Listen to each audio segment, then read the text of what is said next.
संभल में इतिहास के पन्नों में दफन तमाम तीर्थस्थल, कुएं, कूप और विरासतें अब वापस अपने पुराने स्वरूप में लौटेंगी।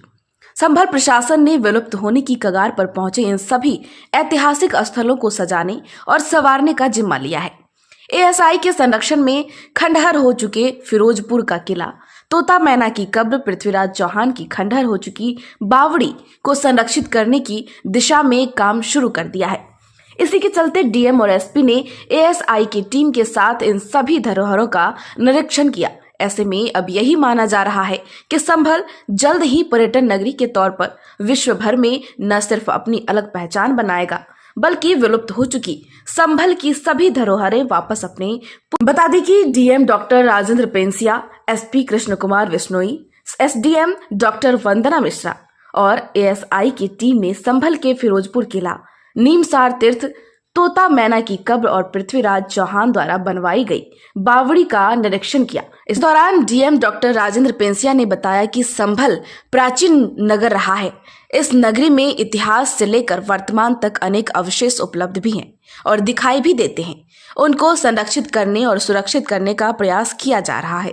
इसी के चलते वह एएसआई के साथ भ्रमण कर रहे हैं। उन्होंने बताया कि एएसआई के संरक्षण में संभल का फिरोजपुर का किला है। एएसआई ने यहां पर प्रयास भी किया है और 4 दीवारी से संरक्षित भी किया है, लेकिन इसके बावजूद आसपास के लोगों का यहां पर लगातार आना जाना लगा रहता है। इसलिए फिरोजपुर के किले का रखरखाव ठीक ढंग से नहीं हो पाया है। इसके लिए एएसआई को अवगत कराया गया है, इसीलिए एएसआई वहां पर ध्यान देगा। डीएम ने बताया कि नीमसार का कुआं सबसे ज्यादा जागृत कूप है, क्योंकि उसी में जल मिला है। वह तीर्थ भी जागृत है। सिर्फ 10 से 12 फीट पर उस कुएं में जल है। इसके अलावा तोता मैना की कब्र भी जीर्ण शीर्ण हालत में है, उसे भी सुरक्षित करने की आवश्यकता है। इसके अलावा राजपूत काल की बावड़ी जो पृथ्वीराज चौहान के समय में बनी थी, वह भी बहुत सुंदर बावड़ी है। इसे भी सुरक्षित और संरक्षित करने की जरूरत है। उन्होंने कहा कि इतिहास को अगर आप संजो कर नहीं रखेंगे तो इतिहास आपको छोड़ देगा। संभल के इतिहास को संरक्षित करके रखा जाएगा तो पूरा संसार यहाँ पर्यटन के लिए और घूमने के लिए आएगा। उन्होंने कहा कि संभल के विलुप्त हो चुकी सभी धरोहर का जीर्णोद्धार किया जाएगा और उन्हें संरक्षित रखा जाएगा। एएसआई की मदद से इन सभी धरोहरों को सुरक्षित रखेंगे। भविष्य में इन धरोहरों के विषय में सभी को बताया जाएगा। संभल में कुल 87 तीर्थ स्थल हैं। इसके अलावा अनेक ऐसे स्थान हैं जिनकी गिनती इन तीर्थ स्थलों में नहीं होती है, लेकिन फिर भी यह महत्वपूर्ण स्थान है, चाहे तोता मैना की कब्र हो या फिर बावड़ी का कुआं। संभल में 200 से 250 ऐसे स्थान हैं जहां पर लोग आएंगे। संभल के सभी तीर्थ स्थल और कूपों को संरक्षित करने का काम किया जाएगा। संभल में एएसआई के संरक्षण में हो या फिर उससे अलग जितनी भी धरोहर है, सभी का सौंदर्यीकरण कराया जाएगा। जितने भी लोगों ने तमाम तीर्थ स्थलों पर या फिर विरासतों पर अतिक्रमण अथवा अवैध कब्जा कर रखा है, उन्हें सब हटाया जाएगा।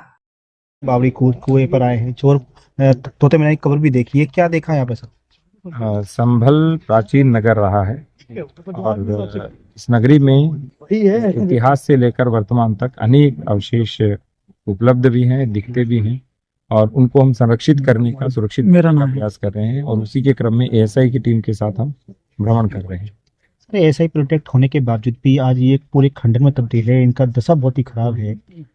एएसआई प्रोटेक्टेड जो फिरोजपुर का किला है वो है और एएसआई ने वहाँ पे प्रयास भी किया है, वहाँ पे 4 दीवारी की है, उसे सुरक्षित किया है, किंतु उसके बाद भी आसपास के जो लोग हैं उनका रेगुलर वहाँ आना जाना रहता है, टू एंड फ्रो रहता है। इस कारण से वहाँ समस्या है थोड़ी, तो वहाँ वो एएसआई को हमने अवगत करवाया है, तो एएसआई उसकी ओर ध्यान देगा।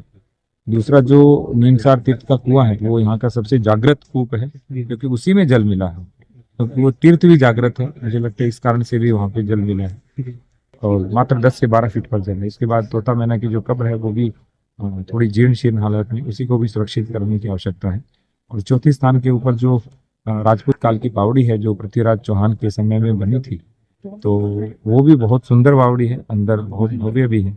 इसको भी सुरक्षित और संरक्षित करने की आवश्यकता है। जिस तरह से ये संभल पृथ्वीराज चौहान की राजधानी कही जाती है और उनकी ये उन्हीं की बताई निशानी बताई जाती है बावड़ी कुआं, लेकिन आज ये बड़ी बदहाल स्थिति में है, चोर कुएं के नाम को दे दिया गया है इसको। इतिहास को संजोए कि नहीं तो इतिहास आपको छोड़ देगा। तो इतिहास को पकड़ना भी पड़ता है, इतिहास से सीखना भी होता है और इतिहास की चीज़ों को भविष्य में बताना भी होता है। जब ये सब चीज़ें होंगी तो आप देखिए पूरे देश के अंदर जो जो स्थान हमारे हैं, मैं तो राजस्थान का रहने वाला हूँ और राजपूत काल का जो इतिहास है बहुत ही समृद्ध इतिहास है और सारा संसार घूमने आता है। तो जब हम संभल को सुरक्षित और संरक्षित रखेंगे, पूरा संसार संभल में भी आएगा भ्रमण के लिए, तीर्थाटन के लिए, पर्यटन के लिए। जिस तरह संभल की ये जो धरोहर है सब विलुप्त होने की कगार पर है, क्या इनका जीर्णोद्धार किया जाएगा, रखरखाव किया जाएगा आने वाले समय में? बिल्कुल बिल्कुल जीर्णोद्धार किया जाएगा स्टेट आर्कियोलॉजी की टीम के साथ और एएसआई की टीम के सहयोग से। हम इनको बहुत अच्छे से सुरक्षित भी करेंगे, अपनी विरासत को संरक्षित भी करेंगे और भविष्य में सबको बताएंगे भी। अभी और ऐसी कितनी विरासतें होंगी जो मृत अवस्था में विलुप्त हो चुकी हैं, उनको उनका रखरखाव या जीर्णोद्धार वगैरह किया जाएगा? 19 कूप और 68 तीर्थ तो सामान्य रूप से मिलते ही हैं, कुल 87 है। उसके अतिरिक्त अनेक स्थान हैं, जैसे इसकी गिनती उसमें नहीं होती, लेकिन ये भी एक स्थान है। तोता मैना की कब्र है, वो भी एक स्थान है, वो इसकी गिनती इसमें नहीं होती। ऐसे अनेक स्थान है, अभी तो काउंटलेस में कह सकते हैं। और फाइनली मुझे लग रहा है कम से कम 200-250 स्थान यहाँ पे कम से कम होंगे, जहाँ लोग आएंगे 2-4-5 दिन बताएं। हम भी कहेंगे कि भाई एक दिन गुजारें संभल में। संभल के 68 तीर 19 कूपों को लेकर के सर क्या कार्रवाई की जा रही है? कितने तीर जो है सभी कूपों को हम संरक्षित करा रहे हैं। एक कूप जल्दी ही आपके सामने उसका वर्तमान दृश्य प्रस्तुत होगा कि कितना उसका सौंदर्यीकरण और कितना उसकी साथ संभाल और उसको हम संवार रहे हैं। ये सर संभल के फिरोजपुर के किले के अलावा सर एक सोनन का भी किला था, वो भी बड़ा प्राचीन माना जाता है। वहाँ पे भी हम भ्रमण करेंगे, मैं और कप्तान साहब दोनों भ्रमण करेंगे। धीरे धीरे भ्रमण कर रहे हैं ताकि चीजों, क्योंकि समय लगता है, इतनी प्राचीन चीजें हैं, उनका स्ट्रक्चर भी नष्ट नहीं होना चाहिए और अच्छे से उनकी खुदाई भी हो, एक्सकेवेशन भी है। तो धीरे धीरे जितनी भी एएसआई की चीजें हैं और एएसआई से अन्य भी जितनी चीजें, उन सभी का भी भ्रमण करें। जितनी चीजें हमारी विलुप्त हो चुकी हैं, जिन लोगों ने इन पर अतिक्रमण कर रखा है, अवैध कब्जा कर रखा है, क्या उन सबको नष्ट करवाया जाएगा, हटवाया जाएगा? आपने बोला अवैध कब्जा, अवैध तो हटता ही है हमेशा। जी ठीक, थैंक यू। चलो। आयुष अस्पताल आपके परिवार के लिए सुरक्षित और सर्वोत्तम स्वास्थ्य देखभाल। केंद्र धनौरा रोड, गजरौला, जनपद अमरोहा। Mobile number 9997258708। हमारे यहाँ नॉर्मल एवं सिजेरियन डिलीवरी की सुविधा, बच्चेदानी एवं पित्त की थैली का ऑपरेशन, 24 घंटे भारती की सुविधा, डेंगू एवं टाइफाइड बुखार के इलाज की सुविधा, मॉनिटर, ऑक्सीमीटर, ऑक्सीजन एम्बुलेंस सेवा एवं 24 घंटे इमरजेंसी सुविधा, आईसीयू की सुविधा, एनआईसीयू सुविधा उपलब्ध है। आयुष अस्पताल डॉक्टर फरियाद अली, पता है धनौरा रोड, गजरौला।